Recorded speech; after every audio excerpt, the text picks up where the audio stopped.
So, ladies and gentlemen, here we are again, ready to start microbiology. I find, as a general rule, people either like immunology or microbiology and generally don't like both.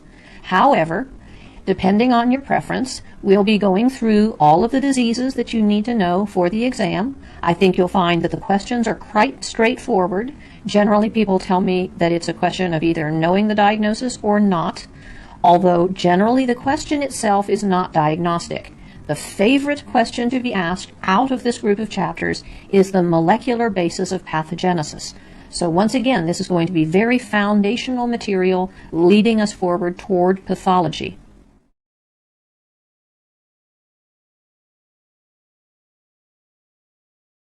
This is an extremely important table that is jam-packed full of testable material. So I want you to realize that what we're doing here is we're comparing across all of the groups of agents of disease so that we can talk about their biochemistry, their physiology, and their anatomy. And that comparative point is one that will show up in lots of different exam questions. Now, the first point of size, in my opinion, is a lesser import. The reason being that they're not going to ask you to have memorized the microns involved in a particular agent. But I would ask you to realize that from a comparative point of view, viruses are really generally only seen by electron microscopy. Bacteria and fungi typically by a standard microscope, although some fungi can be seen with the naked eye. And parasites in general are the largest of the bunches, where our helminths are frankly visible with the naked eye. So having a relative concept there is as much as you would need.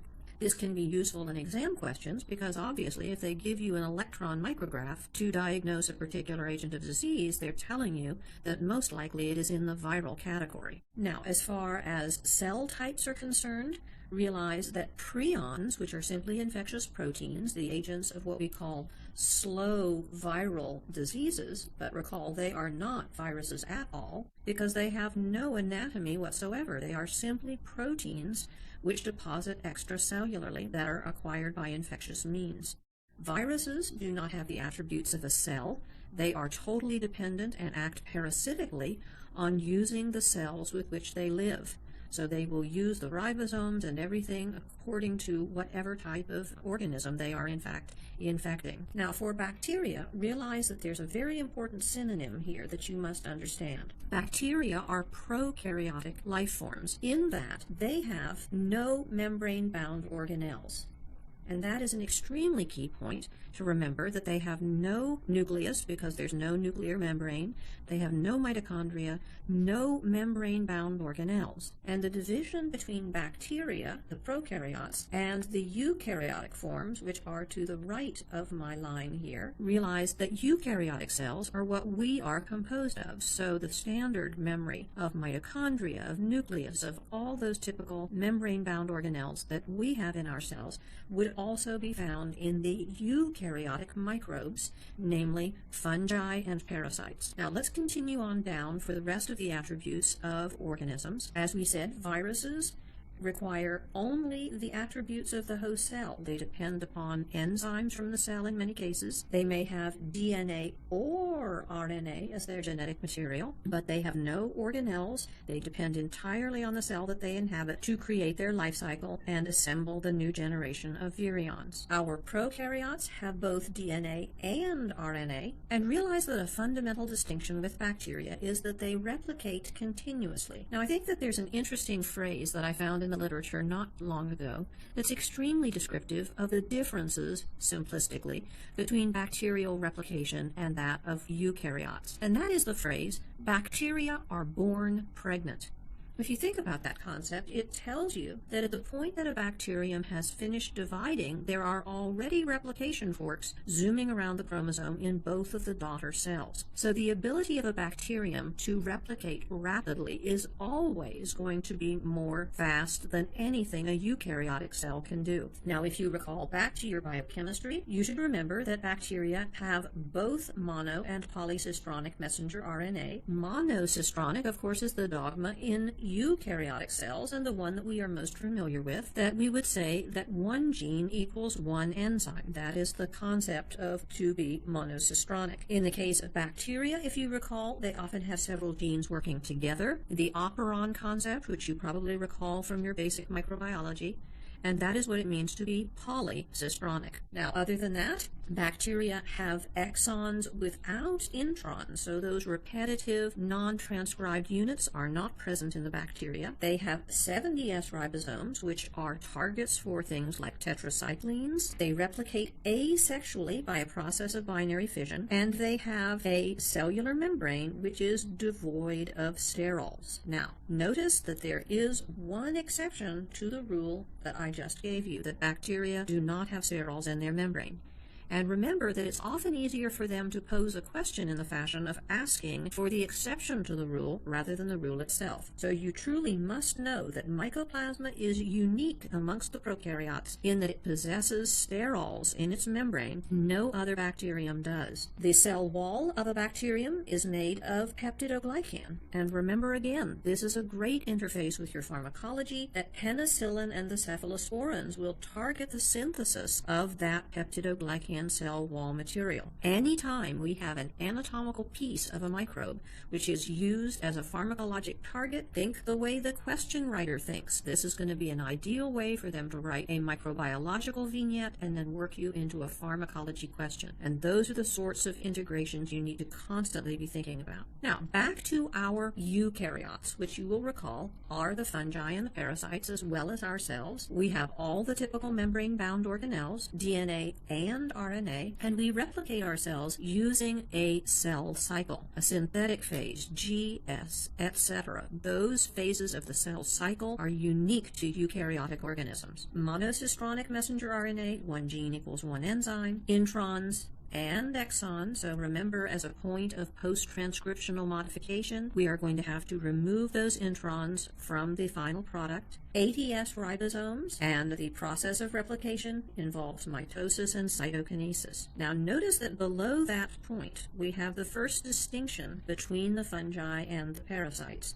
They would have in common all of the attributes above the point of cellular membrane in the table, but below you'll notice the distinction between them. Fungi have ergosterol as their major membrane sterol, which of course is important because we target that molecule with nystatin in the imidazoles. And notice that parasites have cholesterol as their major membrane sterol. Now that of course is what we have in our cells. So the truth is that parasites are actually more difficult to target pharmacologically than any of these other life forms, because it's difficult to find drugs that will have selective toxicity for parasites that will not harm the human host. Now, additionally, notice that fungi have a cell wall that is made of complex carbohydrates, chitin, glucan, and mannan. And as a point of clinical concept, remember that these are the indigestible molecules that cause fungi to calcify in the body over time. It's certainly not true that fungi are the only things that will create long-term calcifying lesions,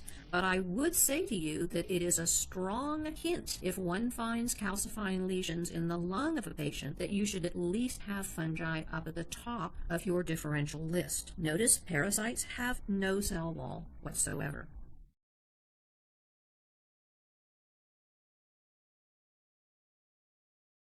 Remember that virtually all of the USMLE questions you're going to see are going to set a question in the context of a clinical vignette. And so you should recall that one of the important first steps that you will always be forced to make is the differentiation between organisms that would be perfectly normal and healthy in a location, the so-called normal flora, and those that could be pathogenic. Now, recall that the internal organs should be perfectly sterile, but when we're talking about those surfaces of the body, either those physically on the surface or those that were formed by gastrulation, we have an incredible plethora of organisms who live in these locations and contribute to our health. And so ruling them out when one cultures them from a particular location so that one can focus on the actual pathogen is an important clinical step. Now, I am not going to read this table to you as far as the organisms that would be most likely in a given location, but recognize that, as I said, virtually every single surface of the body, internal and external, will have a host of organisms living there. Let us highlight those organisms that are most of a problem because of diagnostic difficulties. In the case of the nose, for example, I have got organisms which look morphologically identical to Corynebacterium diphtheriae. They cannot be distinguished on the basis of a gram stain alone.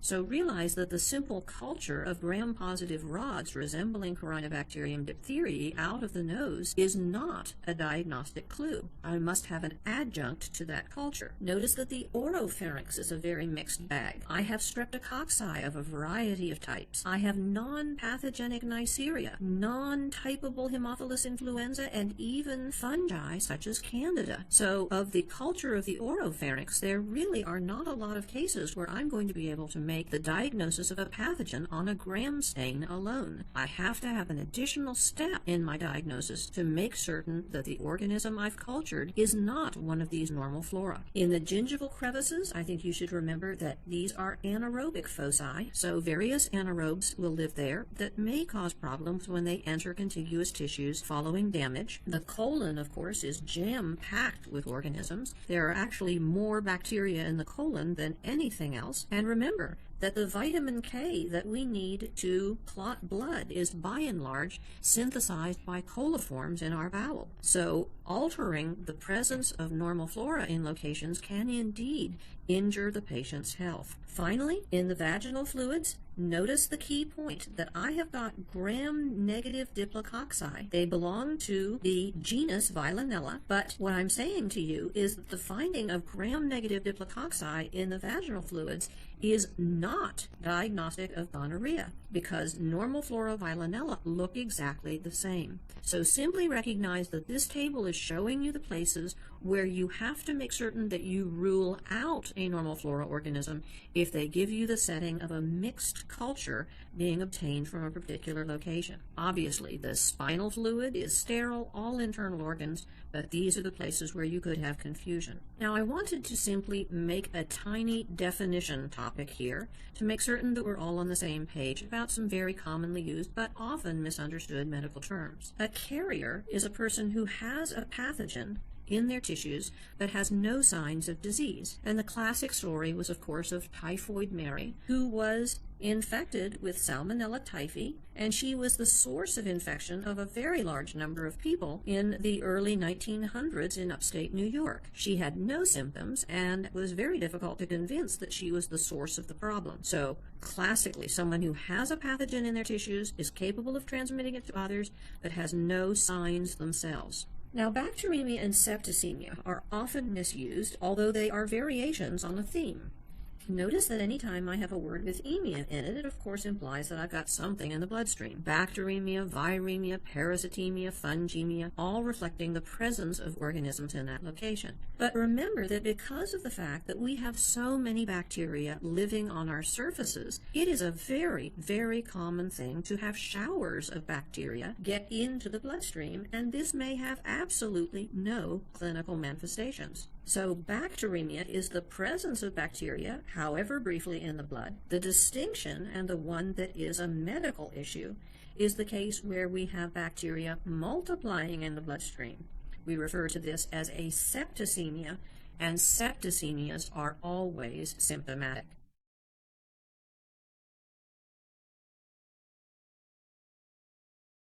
The most common single question asked out of the microbiology notes on the Step 1 exam is the mechanism of pathogenesis. So if you are having a complete brain cramp and there's only one thing about each bug that you should know, make certain that you get committed to memory the mechanism by which they cause pathogenesis, generally at the molecular level. Now, we're going to go through this process in the text of the sequence of events. The first thing that any microbe has to be able to do to cause disease ultimately is to be able to adhere in some location of your body. And so when we look at the specific ways that microbes have adherence, realize that amongst the gram-negatives in general, the presence of pili or fimbriae is extremely key. You have an image on the left of two bacteria showing the hair-like processes. Often students are confused and think that these may be organelles of motility. But in fact, pili purely cause attachment to particular tissues. And notice that there are specific types of pili that will bind to different sugar residues depending on particular organisms. Now, the ones that are most heavily tested here, realize that pili in general for the gram-negatives are extremely important. Notice that in Bordetella, the pertussis toxin and the filamentous hemagglutinin are both contributory to adhesion. Gram-positives use molecules on their surface referred to as lipoteichoic acids, which again are on the surface and mediate attachment to fibronectin molecules in the host. Strep pyogenes makes a surface molecule known as M protein, which binds to fibrinogen, and several different types of organisms will make biofilms. Now, I don't think you need to get too anal retentive about biofilms, because really it's a complicated biophysical process. But in a very slim nutshell, what a biofilm is a group of organisms living together almost as if they were a colony, changing the surface tension of the liquid around themselves. And what this does is allow them to adhere to extremely slippery surfaces. Well, if you notice the key biofilm producers that we need to talk about, Staph epidermidis is the one you should think about in any vignette involving the infection of a catheter or prosthetic device. Because remember, we coat almost anything that we leave in the human body over time with Teflon, which to this day is still the most slippery substance that has ever been created in a laboratory. So the ability to bind to Teflon is hugely important for the ability of this organism to cause infection. Strep mutans you should recognize as one of the characteristic organisms which cause plaque and dental caries. The enamel of one's teeth is unusually slippery, and therefore the ability to make that biofilm becomes an important event. Now, going on downward, chlamydia has a cell surface lectin, which binds to N-acetylglucosamine. Mycoplasma has a P1 protein, which binds to sialic acids. And indeed, that's a common thread throughout the RNA viruses, most of whom use a hemagglutinin molecule on their surface to bind to sialic acid. HIV uses GP120, glycoprotein 120, on its surface to bind to CD4 and the chemokine receptor, either CCR5, which is found on macrophages, or CXCR4, which is found exclusively on T helper cells. Epstein-Barr virus attaches to CD21, and I hope you recall from immunology that CD21 is a portion of the signal transduction complex of the B cell, so that particular molecule is found on every single B lymphocyte on the body. Rabies attaches to the acetylcholine receptor. Rhinovirus, which is the most common cause of the common cold, uses ICAM, an intracellular adhesion molecule, which we spoke about in immunology. Remember that these molecules are important in movement of cells from one location to another in wound healing, etc. And so here is a virus that uses a very commonly expressed intracellular adhesion molecule for infecting particular cells in the throat. Plasmodium falciparum, one of the agents of malaria, uses a membrane protein on its surface to bind to both glycophorins and ICAM1 again, and P. vivax uses the Duffy antigen, which is found on red blood cells, as its receptor for attachment. Now, this is the reason, as we'll recall in parasitology, that most black Africans are Duffy blood group negative, because this gives them a selective protective ability against this, which is the most common cause of malaria worldwide.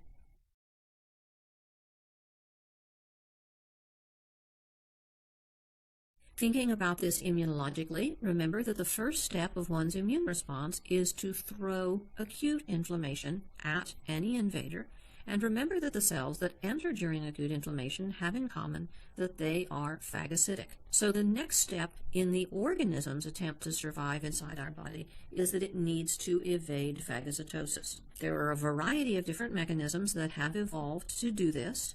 Realize strep pyogenes creates a chemokine protease which degrades interleukin-8.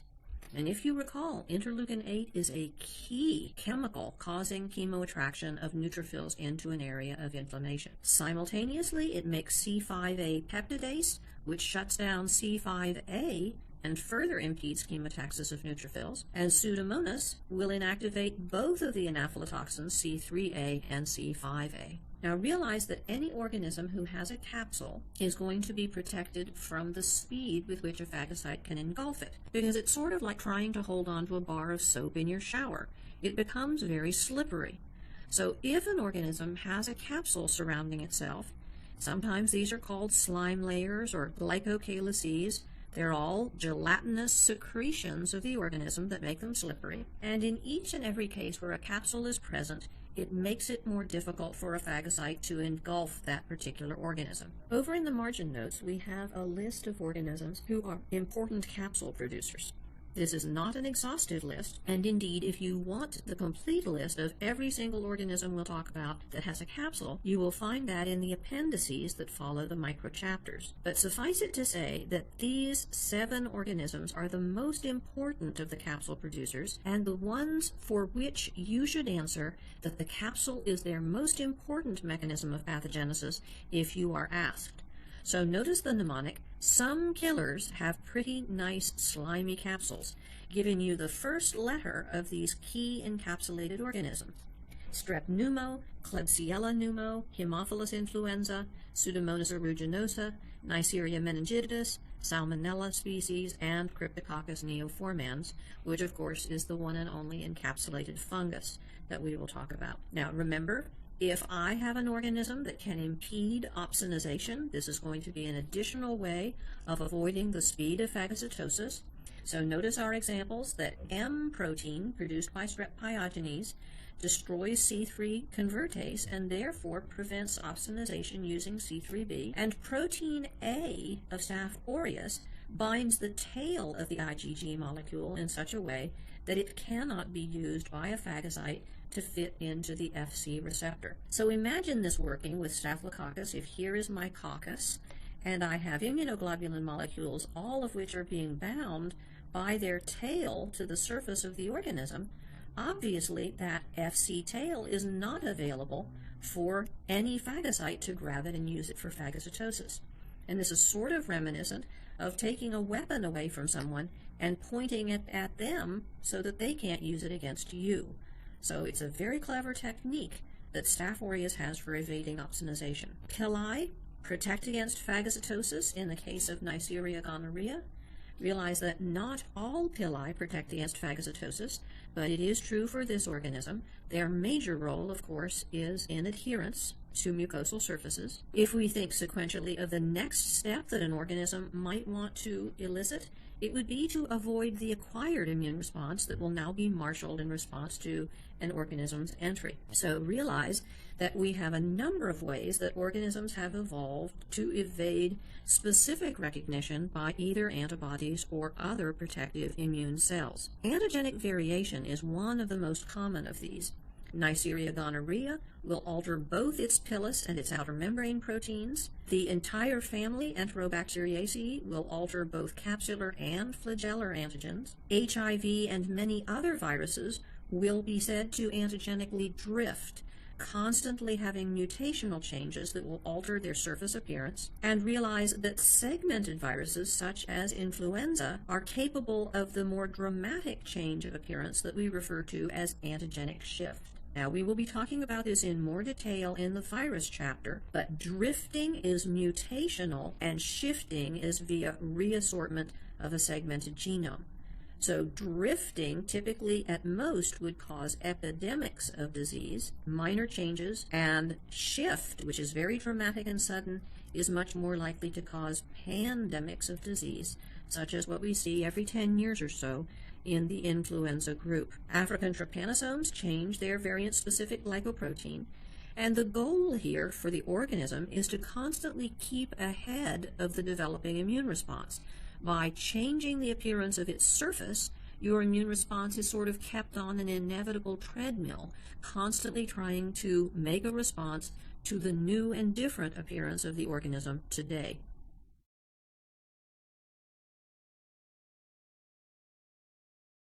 Realize that if phagocytosis and intracellular killing is not successful, then we develop the problem that organisms can survive inside cells, either phagocytic cells or non-phagocytic cells, and this, of course, brings a new set of problems for the immune response of the host. Because, as I want you to remember from immunology, we have a new and entirely different evolved immune system for recognizing your own cells that have got a pathogen living inside them. Now, to categorize microbes, and this is something that I did introduce to you as we were going through the immuno, realize that we can say that microbes can be facultatively intracellular or obligately so. Organisms that are facultatively intracellular are those that have evolved mechanisms to allow themselves to survive inside a phagocytic cell.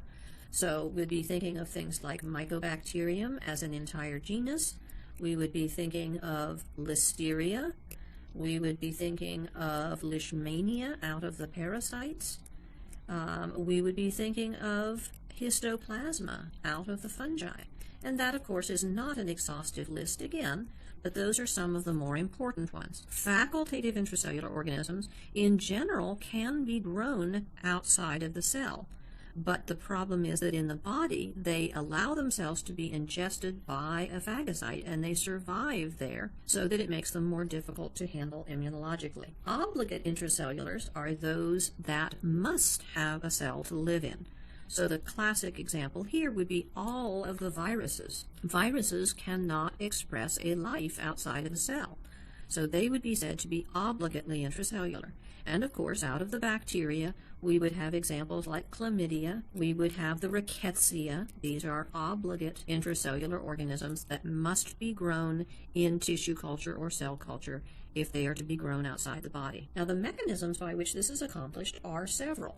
Mycobacterium tuberculosis actually manages to stop the fusion of phagosomes and lysosomes.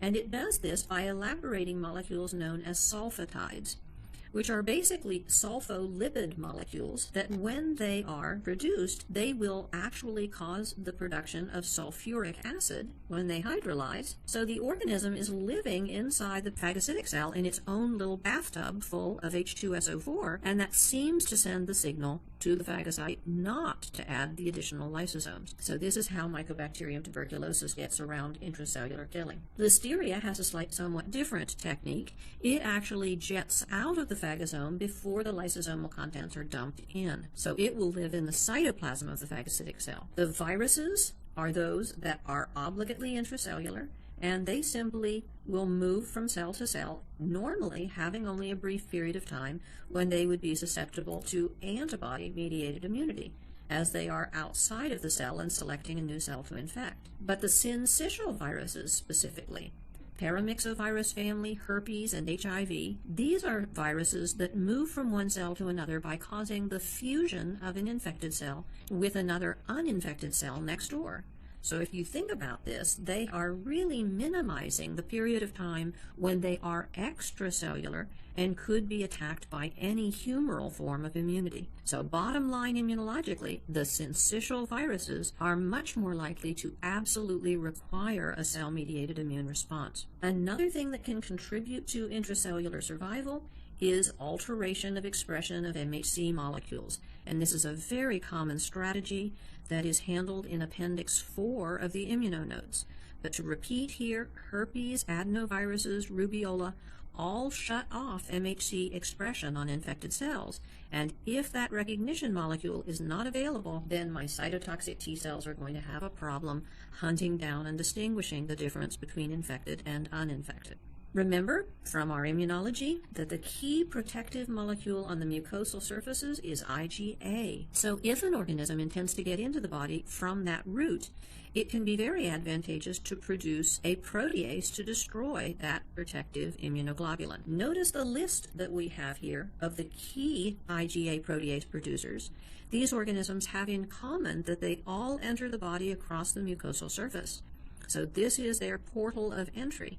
And their ability to destroy the local IgA in that area is extremely important. Haemophilus influenza, strep pneumo, Neisseria gonorrhea, and meningitis. Now, once a microbe is in your body, it becomes dependent upon the nutrients that it can glean from your own cells. And in some cases, it will have special mechanisms to acquire materials, or it may have special mechanisms to kill your cells so that they can be used for nutrition. Type 3 secretion systems are very common in the microbial world, particularly well known within the whole family Enterobacteriaceae, but Pseudomonas and Chlamydia as well.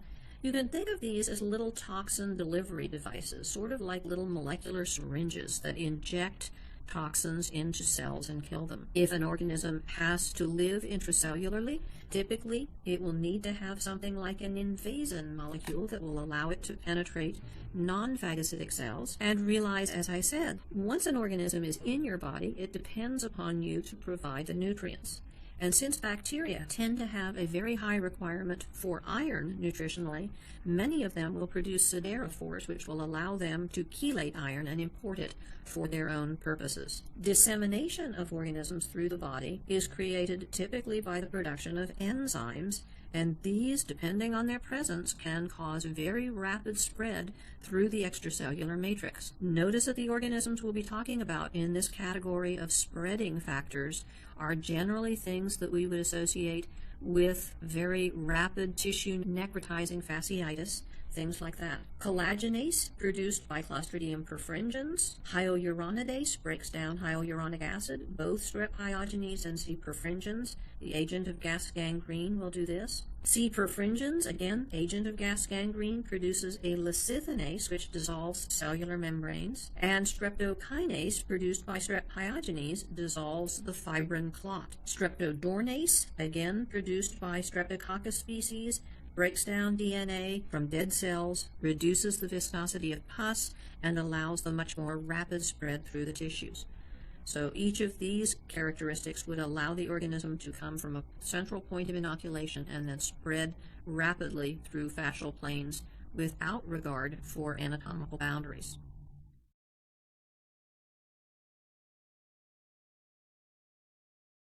As you recall from immunology, too much of a good thing can be a problem. And just in the same sense, when I have a pathogen that turns on too much of a protective response against itself, then I can develop immunologically mediated injury. Now, we have a couple of different topics here, those that cause the production of more acute inflammation than would be normally advantageous, and of course those that cause too much chronic inflammation. Acute inflammation, if you recall, one of the things that bacteria make that are highly chemoattractive for neutrophils is the unusual peptides that prokaryotes synthesize. The fact that they start with formyl-methionine residues as their sequences, those particular F-met peptides serve as a clue to your inflammatory cells that this is an abnormal invader that is producing this protein. Similarly, as bacteria die for various reasons, they will release materials that are also strongly attractive. And peptidoglycan teichoic acid fragments, which of course are the key component of the outer areas of a gram-positive organism, they are really an incredible scent for attraction to neutrophils. So as a general rule, when these particular materials are released by dying bacteria, neutrophils will flood into an area. And so if you'll notice, it's generally true that the gram-positive cocci, who have a higher concentration of those materials than any other bacteria, would be said to be the most pyogenic of the bacteria that we'll talk about. So pus-forming bacteria have a high concentration of those materials, which are chemotactic for neutrophils. Now, we spoke about the problems with chronic overinflammation in our hypersensitivity chapter of the immunology notes, but recognize that there are several cases where particular microbes are associated specifically with a particular hypersensitivity. Recall that your overabundant antalmithic response, or one that is misplaced, is the manifestation of atopic allergy. In the absence of any parasite, type 1 hypersensitivity results. Rheumatic fever, if you recall, is an example of a type 2 hypersensitivity.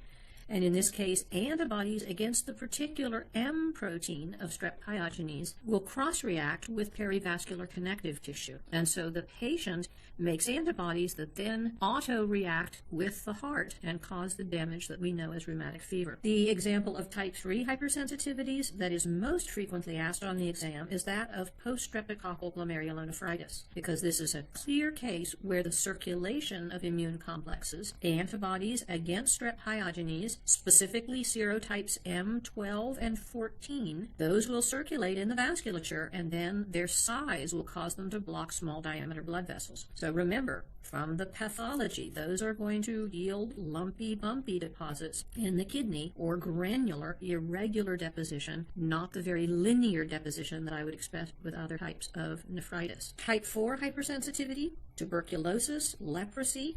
Notice what these organisms have in common is that they are all intracellular.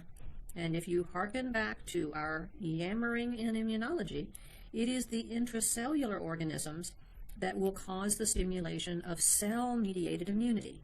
When you have too much cell-mediated immunity, you form granulomas, and granulomas, as they grow in and of themselves, become the problem. So classic examples of infections starting off chronic hypersensitivities. Now, by all means, the most highly tested single topic in this chapter is the topic of toxins. And there are literally dozens of questions out there in the pool that handle this information. So realize that you are going to see the toxins again as we move forward into subsequent chapters, but I think you'll find that this is the most useful arrangement of them because we're going to collect them all in one place and compare them side by side. So first of all, let us define the toxins into two major categories. We have those that are a portion of the anatomy of the organism, and then we have those that are secreted. The anatomical toxins typically will be released when the organism dies, and endotoxin is an extremely important issue. It is a component of the outer membrane of a gram-negative organism.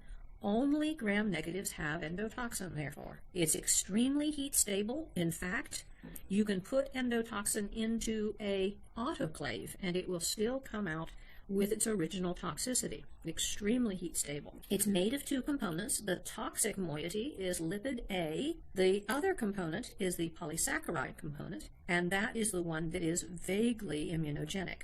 But most of the damage occurs via lipid A. Now, we talked about the mechanism by which this works, and you should recall from immunology that macrophages and monocytes and dendritic cells have on their surface the receptor for endotoxin. CD14 is a molecule that binds specifically to that portion of the gram-negative. So what that means then is the stimulation of that cell by endotoxin binding is going to be responsible for all of the symptoms that are associated with endotoxin shock.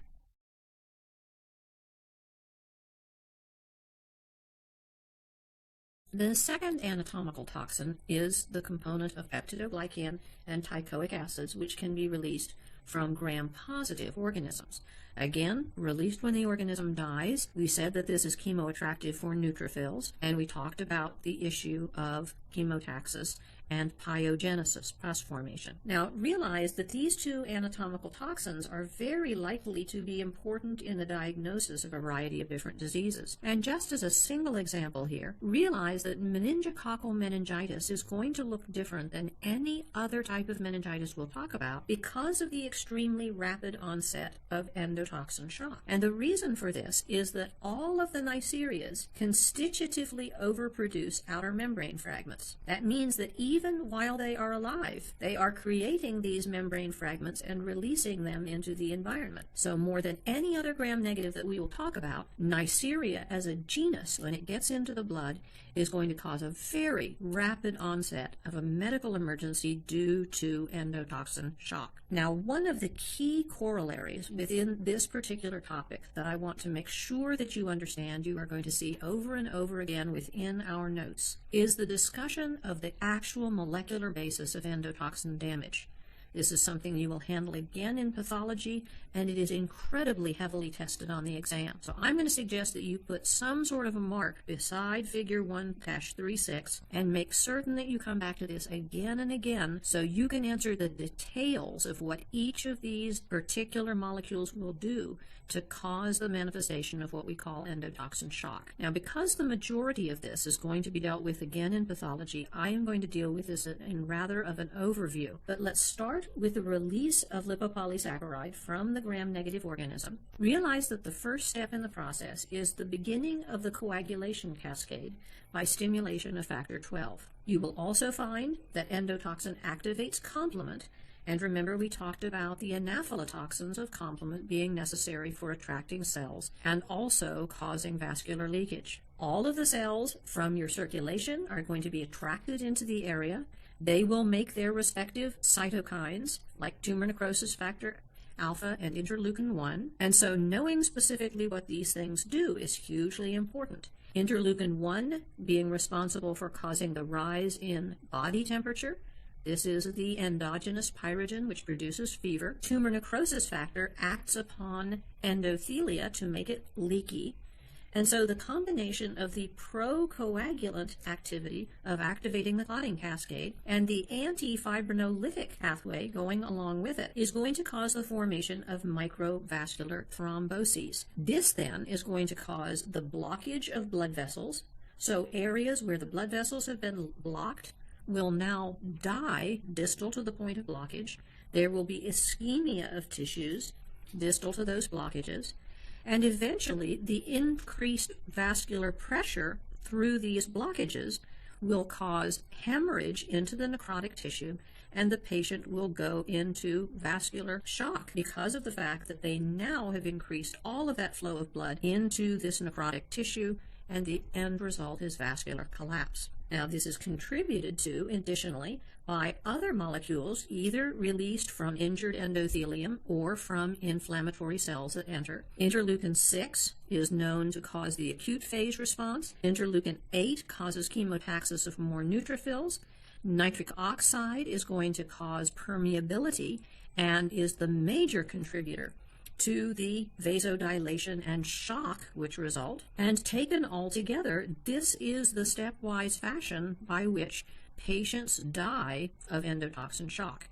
Now, as I said, make certain you know each and every one of these molecules and their contribution, because I have heard of literally dozens of questions where they will describe a patient undergoing this set of symptoms, but then the question will be very specifically, what is the key factor responsible for the fever? What is the key factor responsible for the vascular dilatation? What is the key factor involved in the thrombosis? So knowing the individual contributors and how this begins is extremely important, and I know you will do it again in pathology. Now, the secreted toxins are also hugely tested, and realize we refer to these as a group as exotoxins, implying that they are released from viable cells. The greatest majority of them have two parts, an A component. The A, think of being active, it's the one that actually causes the damage. The B component, think of the B standing for binding, because what is going to happen is that the exotoxin will bind to a cell using the B component, and then the A component will be imported and have its result inside the cell.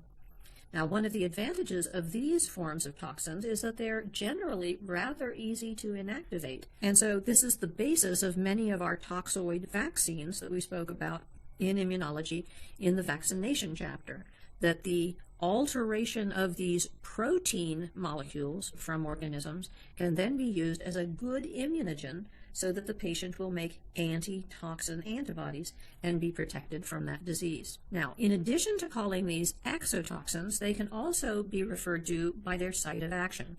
So neurotoxins work in the central nervous system, enterotoxins work in the bowel, cytotoxins are directly destructive to cells everywhere. But make certain that you're not confusing yourself. Some of this terminology sort of sounds similar.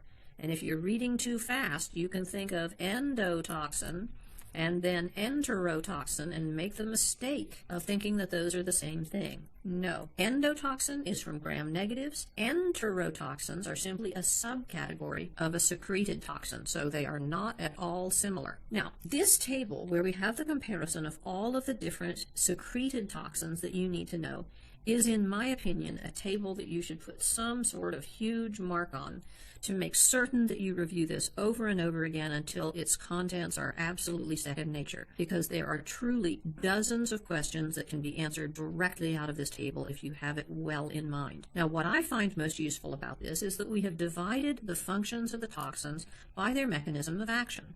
So if we start with those that inhibit protein synthesis, you'll notice we have two mechanisms of action. Corynebacterium diphtheriae and Pseudomonas aeruginosa have a similar mechanism of action.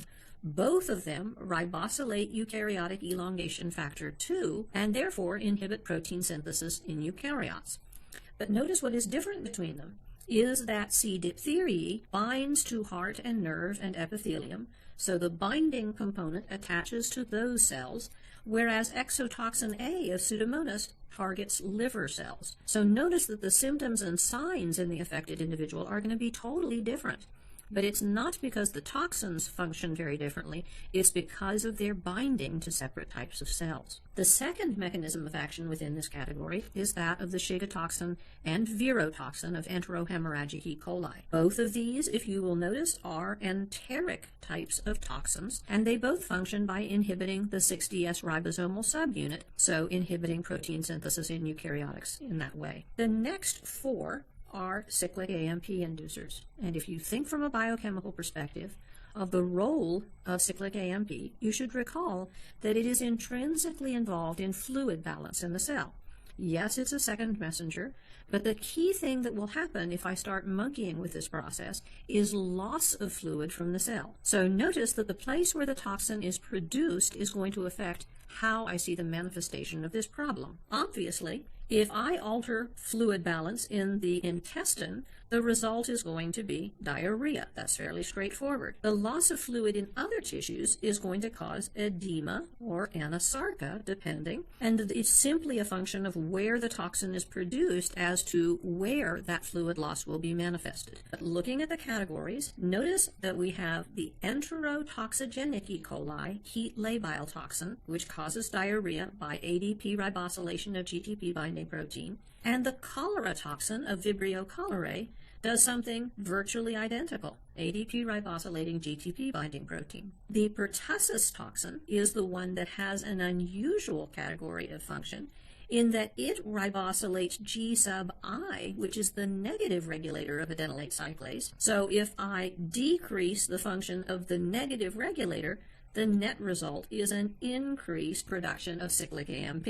So two different mechanisms. The final one that I skipped in the middle has a mechanism of action that is similar to the first two. The edema factor of Bacillus anthracis acts by ADP ribosylating GTP binding protein, but notice that this is an unusual toxin in that it causes a variety of other things as well, because the anthrax toxin actually is the one and only 3-component toxin. The binding component is called the protective antigen. It's what binds and targets the cells. The edema factor, as I said, works the same way as the labile toxin of ETEC or the cholera toxin. But the lethal factor is one that directly causes death of cells. So I have a much more multifactorial attack on the body than simply just talking about edema in and of itself. So 3 of them basically turn the on signal on. Those are the first 3. The last one turns the off signal off. So the net result in that case is increased cyclic AMP as well. Now, the cytolytic toxins that we have, Clostridium perfringens and Staph aureus, both lyse cellular membranes. And unfortunately, or fortunately, I guess for ease, it's nice that they have the same name, but I don't want you to think that these are the same toxin. The alpha toxin of Clostridium perfringens is a lecithinase, which destroys the lecithin in cell membranes and therefore is the major cause of the myonecrosis that we associate with gas gangrene. The alpha toxin of Staph aureus, by contrast, is a pore former. So it has an entirely different mechanism of action, although the net result from both of these is cellular death. The final category of toxins in this category that we haven't talked about yet are the neurotoxins. Clostridium tetani and botulinum are favorites on the exam because if you think about the process here, it's a very easy way for them to start with a microbiological vignette and work directly into a question of neurotransmission or neuroanatomy. So realize that the tetanus toxin blocks the release of glycine and GABA, which are your inhibitory neurotransmitters. If I inhibit inhibition, it means that what I'm going to develop is a rigid paralysis because any muscular contraction is going to be unopposed. By contrast, botulinum toxin from Clostridium botulinum blocks the release of acetylcholine, so now the paralysis is going to be a flaccid one because muscle contraction is not possible. Now, we talked about superantigens before, so I hope you remember from your immunology that the way in which superantigens work is by causing a basic cytokine storm by stimulation of multiple different clones of T helper cells and macrophages. So all of the cytokines that would normally be produced in a microcosmic way by a specific T helper cell responding to a macrophage. In this case, when I hold the cells together, I get an overabundance of the production of those cytokines, and too much of a good thing is definitely fatal in this case. So the ones to remember: toxic shock syndrome toxin number 1 of Staph aureus, exotoxins A and C of Strep pyogenes, and notice the key point. Although the mechanism by which the patient dies looks virtually identical to endotoxin shock, you must remember that these two critical organisms are gram-positives and do not possess lipopolysaccharide in their anatomy.